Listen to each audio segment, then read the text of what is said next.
You ever had that gut feeling you just couldn't shake? You know, that sudden, powerful sense of knowing something without really knowing how you know it? We call it intuition, and sometimes it feels like a secret superpower.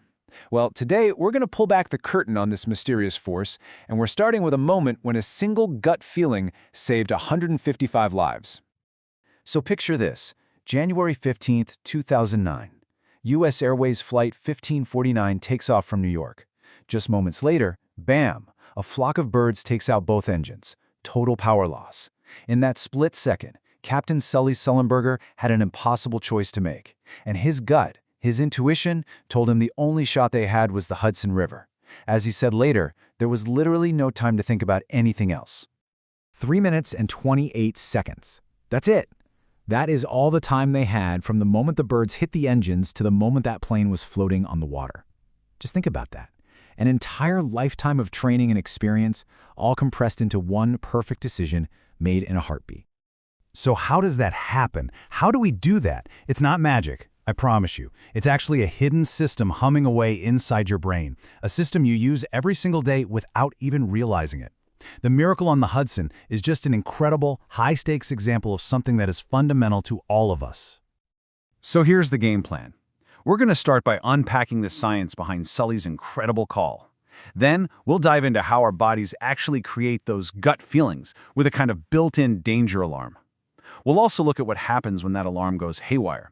And, this is the cool part, how you can actually retrain your brain to take back control. And to finish, we're going to explore a truly wild question. Could our intuition even get a glimpse of the future? All right, so to really get how Sully made that split-second decision, we have to look at how our brains are wired. And it turns out, we're all basically running two different operating systems at the exact same time. There's a fast one, and there's a slow one. Okay, so system one, that's your gut. It's your brain's autopilot. It is lightning fast, totally automatic, and very emotional. It's always running in the background, matching new information to patterns from your past experiences. Then you've got system two. That's your conscious, analytical mind. It's slow, careful, and rational. It's that voice in your head that reasons things out, step by step.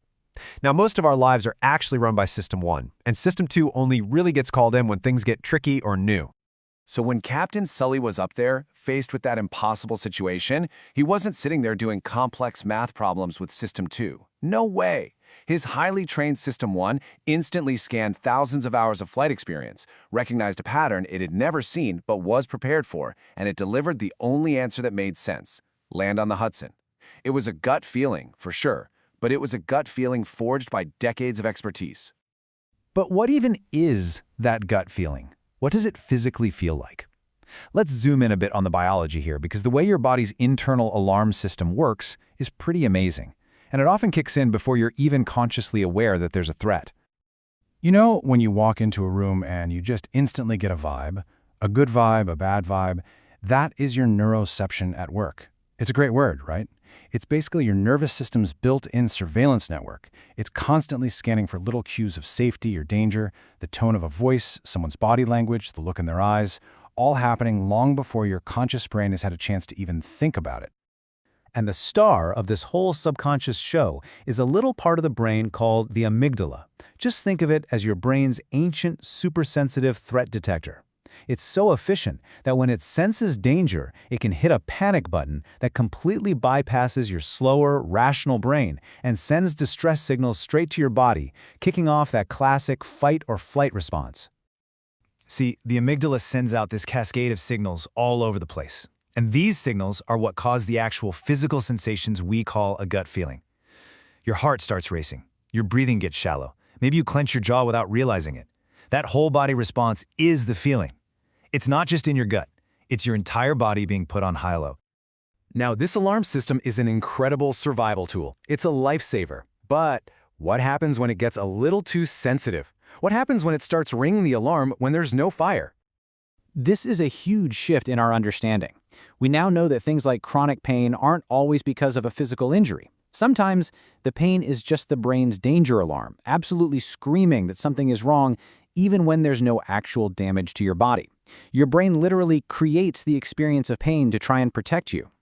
And this is where things can get really tricky, because it can create this devastating feedback loop. The feeling of pain triggers fear. which then tells your brain, hey, this danger must be real. That makes the alarm system even more sensitive, which in turn leads to, you guessed it, more pain. It becomes a vicious cycle. This overactive alarm can also show up as something some experts call occult anxiety.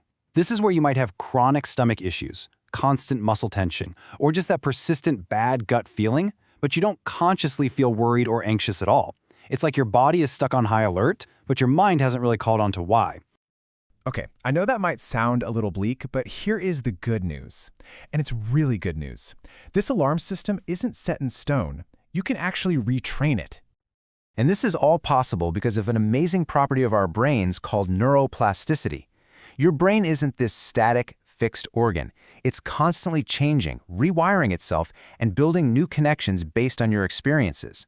This means the neural pathways that cause those false alarms can be weakened, and new, calmer pathways can be built and strengthened. A really powerful way to do this is with a technique called interoceptive inquiry. Fancy name, but it's really just about mindfully listening to your body's signals. So you bring to mind a stressful situation, and then you just focus your attention inward. What do you feel? Maybe it's a tightness in your chest or a knot in your stomach. Instead of fighting it or ignoring it, you just notice it. You name it without judgment.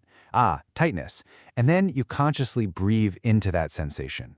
You're sending a new message back to your brain. I hear the alarm, thanks, but right now, we're safe. By practicing this, you start to build a bridge between your fast, intuitive System 1 and your slow, analytical System 2. You start to develop what elite performers, like pilots, call deliberate calm. It's the amazing ability to feel that intuitive alarm bell go off, but then use your conscious mind to assess the situation and respond with intention, not just pure reaction. Okay, so we've seen how intuition works in the present moment by reading all these subconscious cues. But what if that scanning system could reach even further? This is where things get really, really fascinating. A study found that our bodies can have a physical stress response, like your skin getting a little clammy, to threatening images that are flashed on a screen so quickly you don't even consciously see them. But here's the wild part. The strength of that unconscious physical reaction could actually help predict how upset a person would be by stressful events months in the future. It's almost as if the body knows something that the conscious mind doesn't. And this leads to a pretty profound question, right? If our bodies can react to information we haven't even consciously processed yet, is it possible they could be reacting to information that hasn't even happened yet? Now, I have to say, this idea is way out there, on the very edge of science. There's a series of super controversial experiments that claim to have found small but statistically significant evidence that our bodies can physically react to a totally random event seconds before it actually occurs. Now, this is all heavily debated, of course, but it leaves us with this final, mind-bending thought. What are the true limits of our body's incredible ability to sense the world? And what if our gut feelings are picking up on far, far more than we ever thought was possible?